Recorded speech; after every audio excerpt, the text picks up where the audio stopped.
Coach.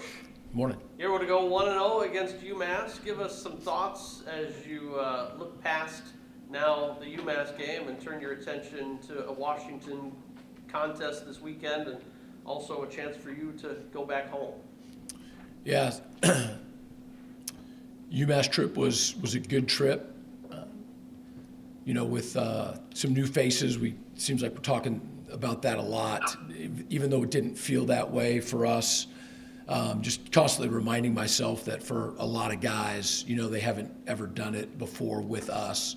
So to be away and to travel, I really felt good overall about not only how we played, but just the focus of the trip and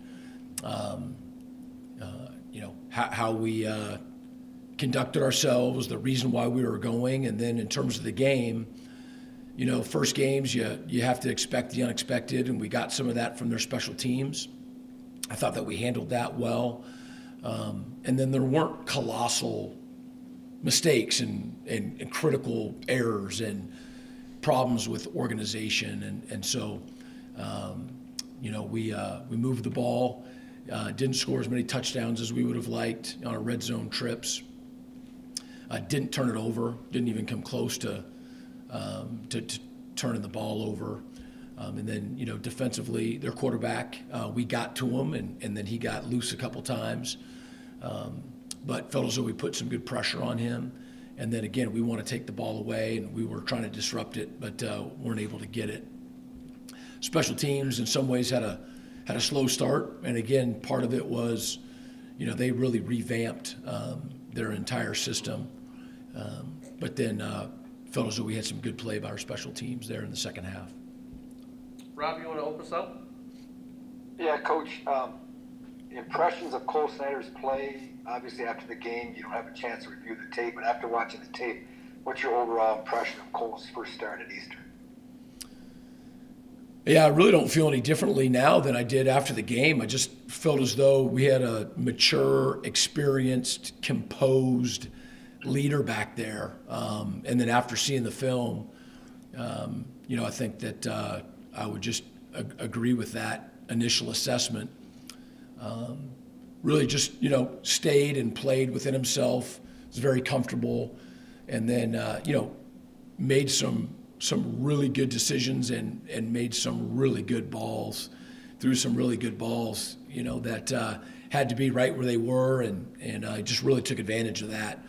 Thought in the run game, I told you guys some time ago that it's not designed quarterback runs per se, but that he can keep a defense honest. And the couple times that he kept the ball, got first downs and helped move chains and keep our offense on the field. So I thought he played really, really well. How about the gentleman in front of him, the offensive line? We talked in camp, a couple of returning guys. You said were very inexperienced, but you think they're very talented. How did they grade out as a whole? Yeah, about like we thought. We really believe that group is talented and does lack experience of playing together and first game and whatnot. I think that is going to be one of our groups that is good and is going to be most improved as we go through the season. We're really excited about what we can become on our offensive line. And it was a good start. We weren't dominant in the run game in terms of moving people and whatnot. I think we protected really well, and we did run the football. So, we're excited about how that's going to continue to develop.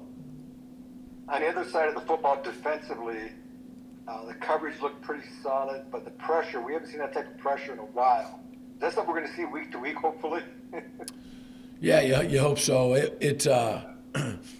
Defensively, again, we were really pleased with the pressure that we were able to put on their passing game. And I think what Coach Needham's been talking about, too, is just the interior of our defensive line. We feel as though we're playing well on the interior of our defensive line, and that's where everything starts, both in the run defense and in the pass defense.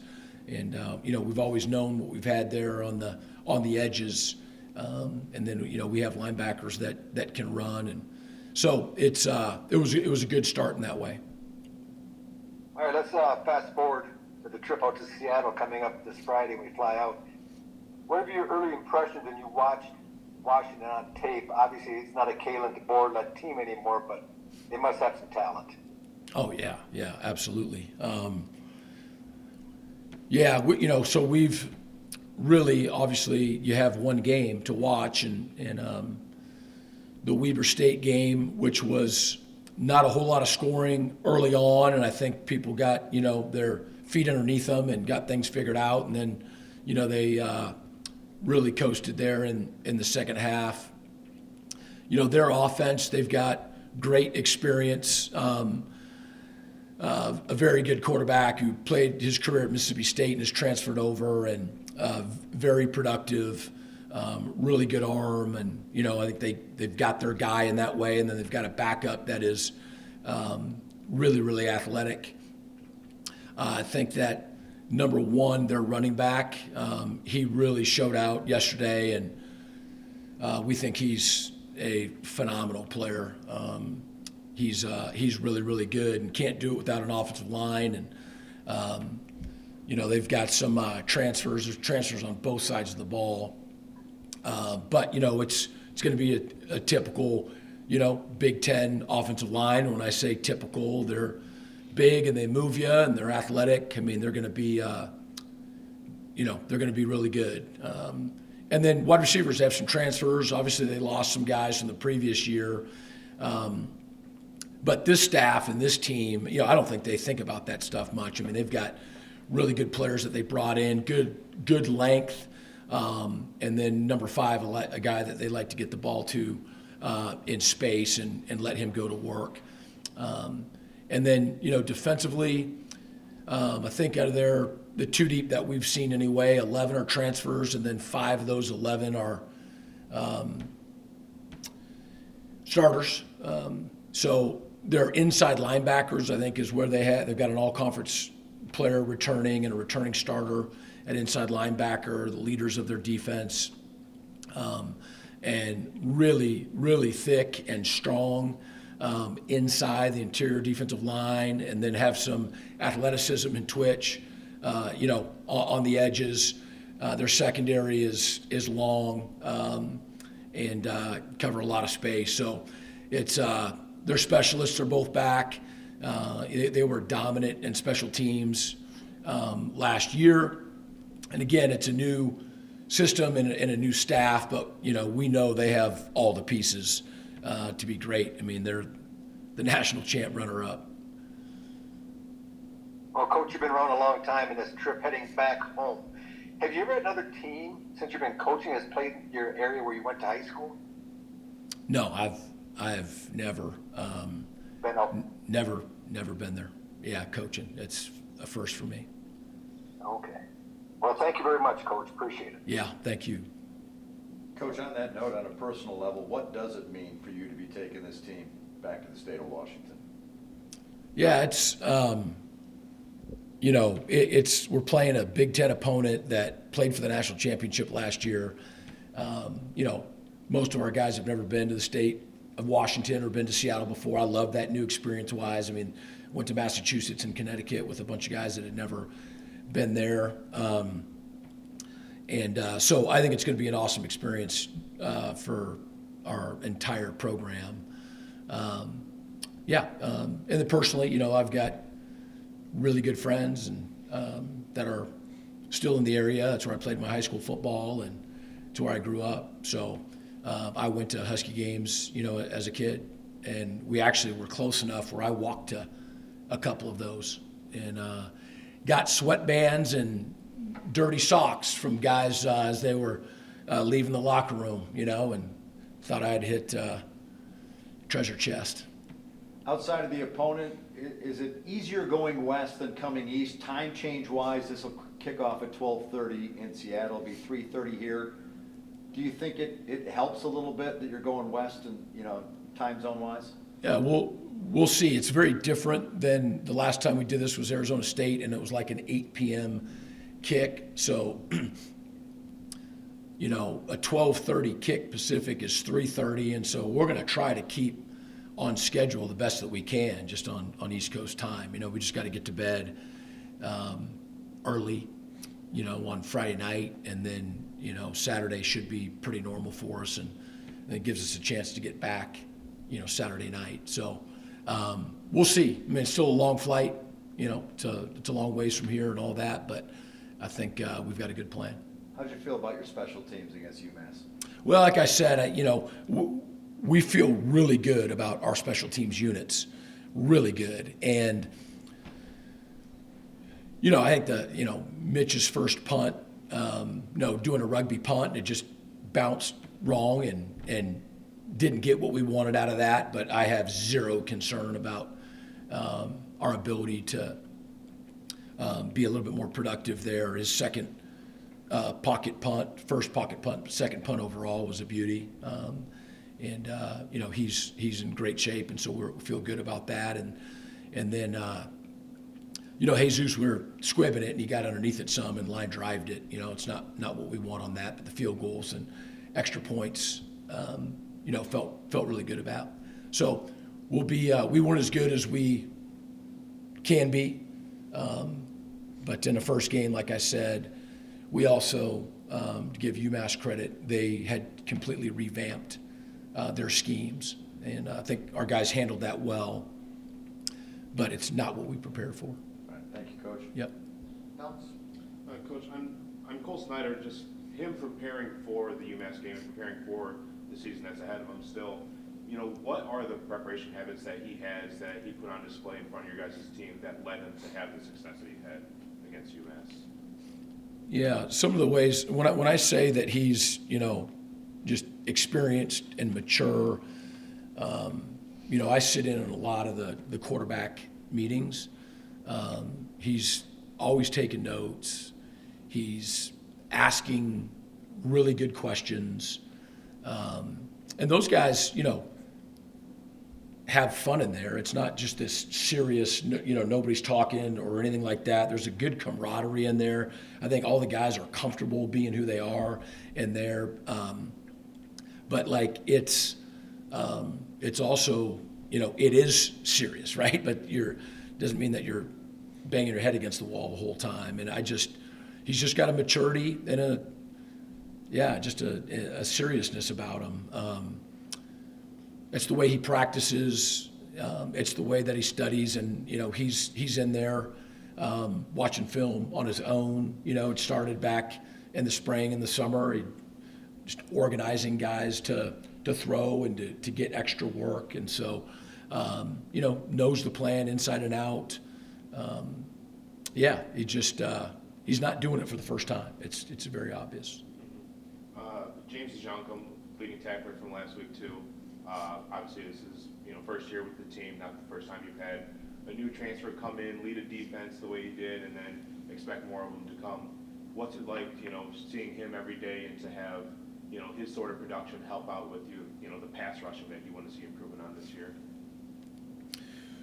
Well, I will start by just Coach, Needham, our linebackers coach and defensive coordinator. I think one of the many things that he does well is figures out what our guys' strengths are and then accentuates those and allows for guys to be successful, and that our schemes match what our guys are good at doing. And so when you have a guy like James Junkum,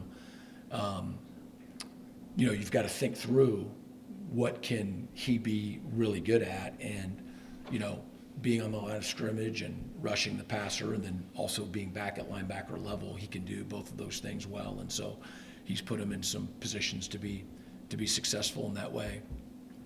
James gave his senior share, first one of the year, on Friday night, and so many people made the comment that it was one of the best, if not the best, senior share that they'd ever heard. To his own admission, he's already just come a long way from when he got here in January. I think he's super comfortable being in our program and with the guys and the staff, and he's really coming into his own. We had a senior leadership meeting last night, and I don't know, his name came up a lot in a real positive way. So he's been a great addition. He's got a love for the game. He's just got a real and a genuine energy, super positive, and he's a violent, physical, aggressive football player. He's good. Jay Janvier, hopefully I said his name right, international guy who came in playing offense, last year played defense, now I saw him back out on offense against UMass. How has he found himself back on offense, and how has he found himself staying on the field and staying competitive? Yeah, Jez Janvier. So great, he's a great story. He's Canadian. Might be our most physically impressive player when you look at weight room numbers and height and weight and all of those things. And so we recruited him as an offensive lineman and got to a point where we thought that he would be better on the interior of our defensive line, and was going to play there. And then with the inexperience of our offensive line, we thought that he'd have even a better chance of potentially helping us on the offensive line. And so that was a kind of a mutual conversation about what he would want to do. And so he came back over to the offensive line and got to play some on Saturday, and was going to continue to get better and better.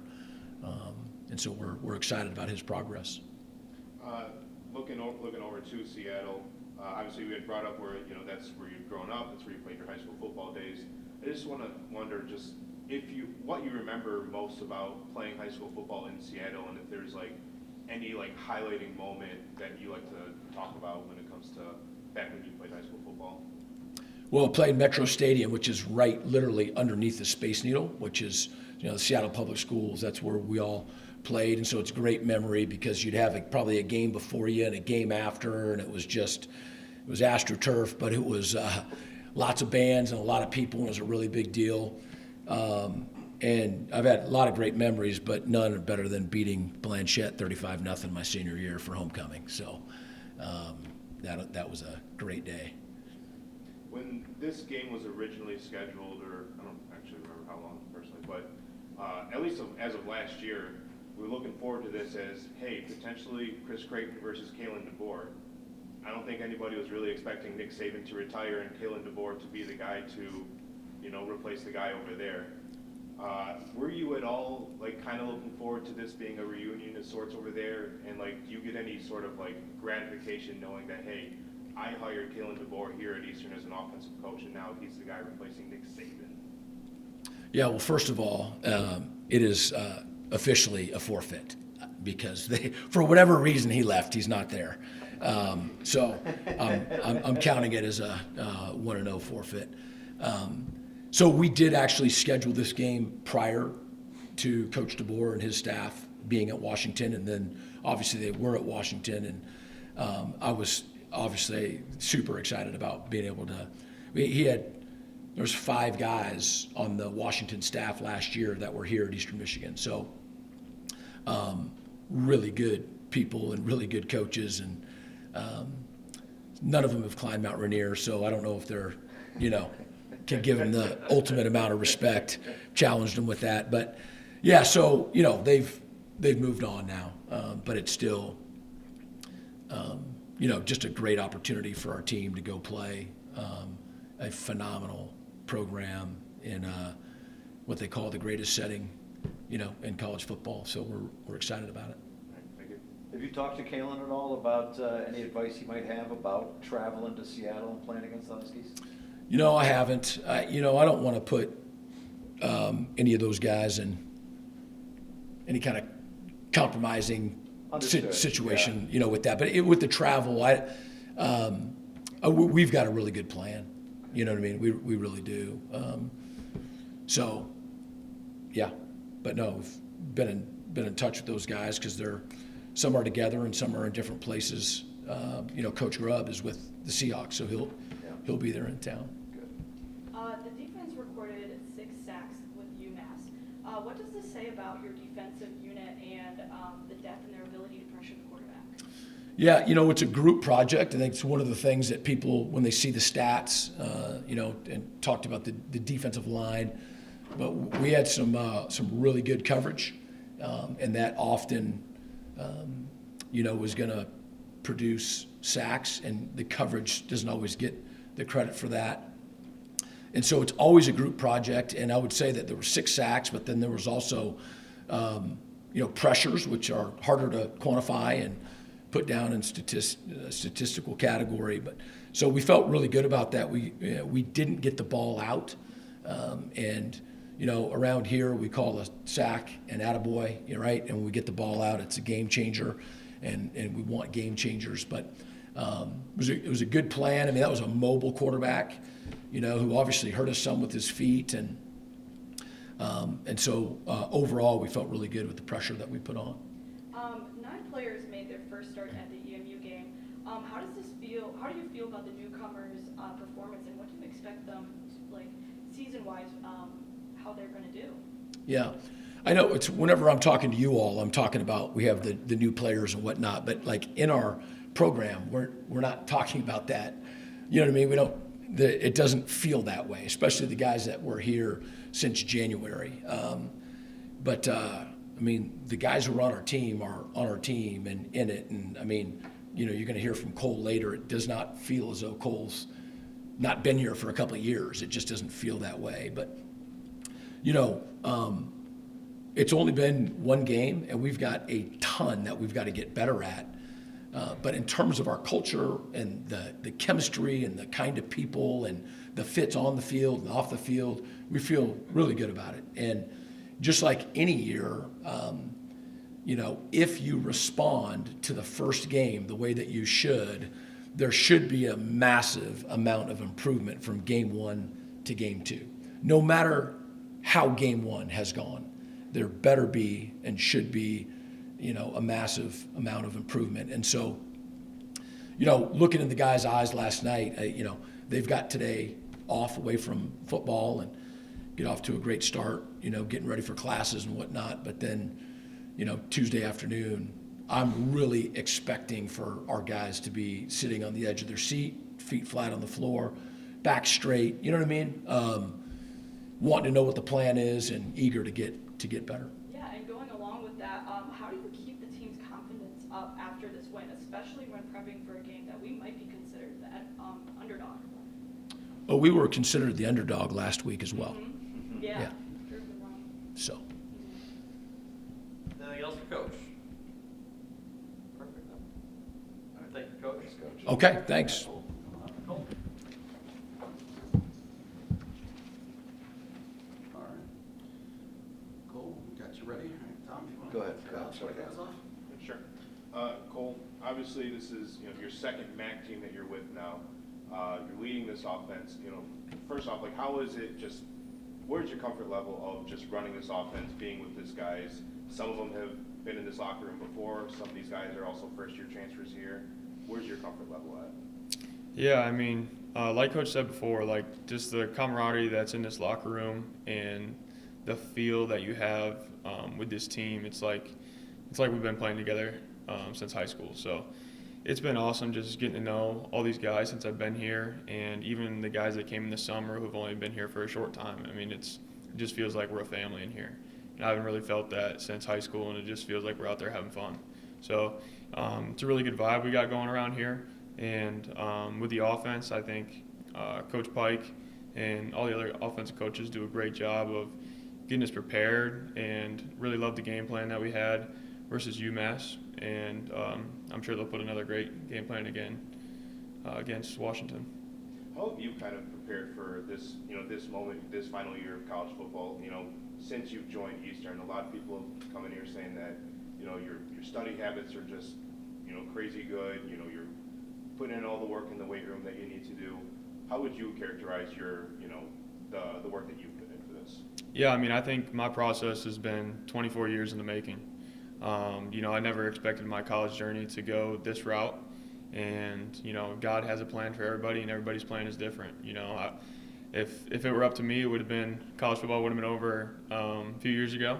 But, I'm just where I'm trying to be where my feet are right now. And I think God wanted me to be here, and this is where I'm supposed to be. So my recruiting process coming out of the portal The second time was really crazy, and I think I'm here for a reason though, and I truly believe that.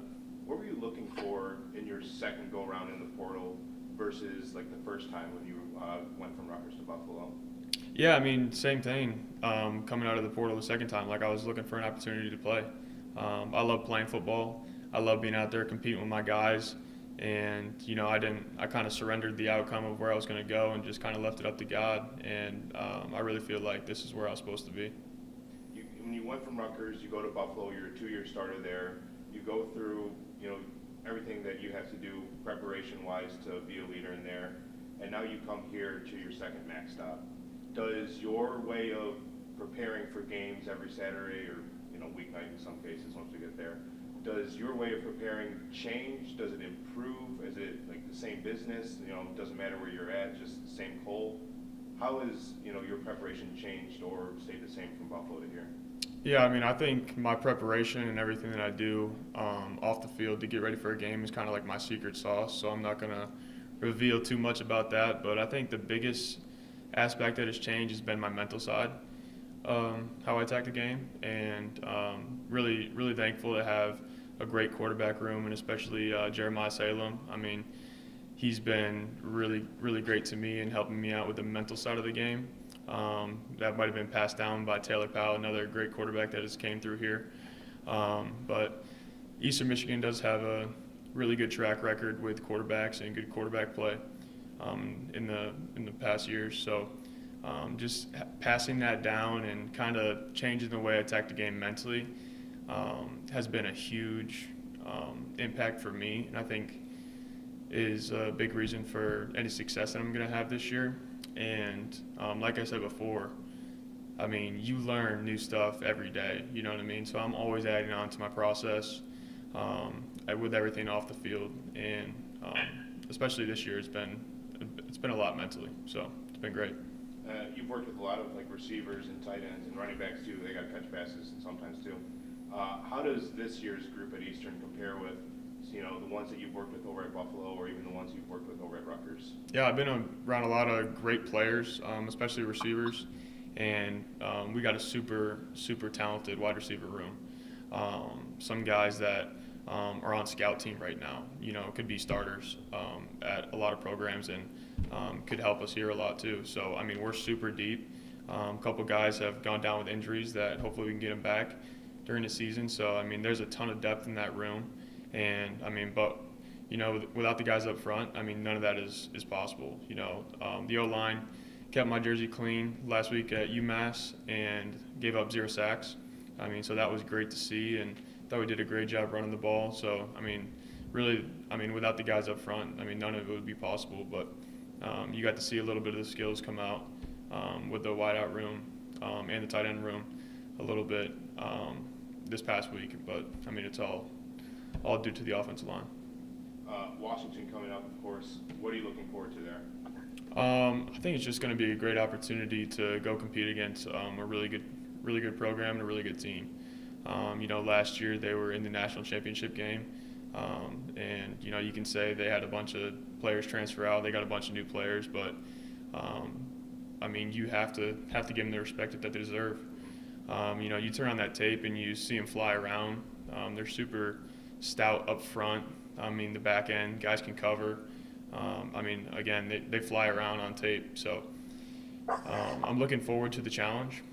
You know, you don't want to catch someone on a bad day. You, as a competitor, you want them when they're at their best, and they look good this past week. And on top of that, the coaching staff that they have is super impressive. You know, head coach that has a great track record, defensive coordinator. You know, has been a part of 3 Super Bowls. It went to Rutgers, played lacrosse, played football there. Was coached by Greg Schiano, who I played under for 2 years. And, you know, just knowing that coming from a similar tree, you know, Schiano was hired by Belichick to be his defense coordinator there. So I know being in those team meetings, being coached by Coach Schiano, and knowing the similarities between the two, you know what you're going to get from him. You're going to get defense that flies around, one of the most disciplined teams that is out there, and I'm sure they're going to have a great game plan. So, Does that defensive coordinator's pedigree like add to the challenge to you, or does like add like some sort of excitement for you heading into this game? yeah, I mean, that's what you want. You want to play against the best as a competitor, and I'm pretty sure Bill Belichick is over there coaching too. So as a competitor, I mean, that's what you want. You want to play people when they're at their best, and you want to play the best. So super excited about that and the challenge that it presents, and I'm sure it's going to be a great atmosphere. And yeah, just really excited about it. Awesome, thank you. Rob, go ahead. Yeah. Cole, I'm just going back to the UMass game. I really thought, I've been around football for a long time because I'm old, but I really thought some of the best throws you had the entire game were your throwaways. Where did you learn not to get too greedy? Sometimes the best play is just to throw it over the bench, because I thought your decision making of not forcing the ball was incredible. Have you always had this innately, or have you picked this up down the line somewhere? No, I definitely have not always had that. A young quarterback, I'm trying to make every play work, but I mean, a great coach taught me that sometimes you got to learn to let a play die. And I'd say that's something I picked up along my career, but especially last year, I really focused on taking less sacks, because if we can make it a 0 rather than a negative, that's going to help the offense. And in 22, we took a ton of sacks. I took a ton of sacks personally. And then in 23, we took a lot less sacks.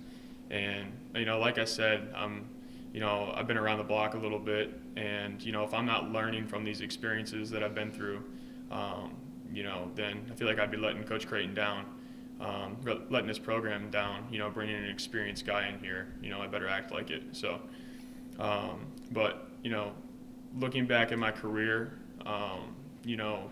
had a pretty good year in 22.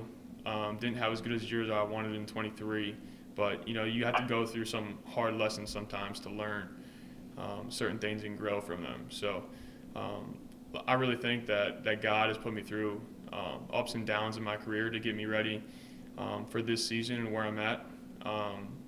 And got to learn from everything that you go through. We don't get a chance to listen on the sideline, but how do you deal with a receiver? I'm a former receiver. You had a couple drops in the game that really were drive killers and point killers. How do you personally deal with when you go back to the bench, when you're off the field with the people that maybe dropped the ball? What is your personality as far as that goes? Yeah, I mean, the guys know me. Like, I'm never gonna like get on guys like super hard. Because I mean, we all come in here and we work our tails off all year round. Do I think that one of those guys wanted to go out there and drop the ball? Absolutely not. I know how much everybody cares in this program, in this building, and especially on the offense. Those guys want to be great, and we want to do great things as an offense. I'm going to go out there and make a bad throw too. I missed a couple of reads during that game. I'm not perfect. They're not perfect either. And just seeing them go out there and do it day in and day out in practice, I know what type of players they are, and I know that they have the ability to do it. And I'm just trying to give them confidence. Sometimes coaches like to get on people a little bit and stuff. So I'm always there being the positive, uplifting spirit around them. Especially on game day, you don't need someone trying to tell you, oh, you got to do this, that, and the third. Like, no, like we're all in this together. Okay, Coach talks a lot about culture, about locker room, about team. Do you feel this is different in Buffalo? I'm not asking you to go smash Buffalo at all, because every culture is different. Do you like the way Coach develops this culture here? Do you feel you guys have a lot of togetherness? 100%. I think maybe there's a stigma to the public that, Coach doesn't have a good handle on his team or anything like that. But that is the absolute farthest thing from the truth. I'll die on this hill. Like, a Coach Creighton coach team is one that I want to be a part of. And I love everything that we do here at Eastern Michigan. And I love the way that he rallies the troops, the discipline and the respect that he builds in his players. And just the amount of things we do to work on our culture here is probably the most I've ever been a part of. You know, I mean, we were climbing a mountain together. I mean, that in alone is enough right there. So, love the culture that Coach Creighton has instilled in this program, and I'm happy to be an Eagle.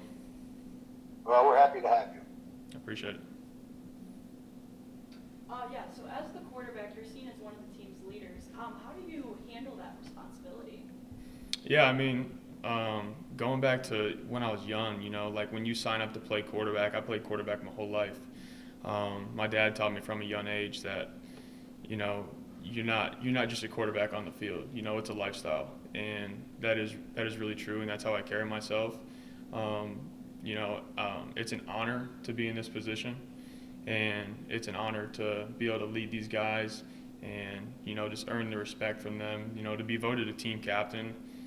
That's one of my biggest accomplishments that I've ever had. I've never been a team captain before.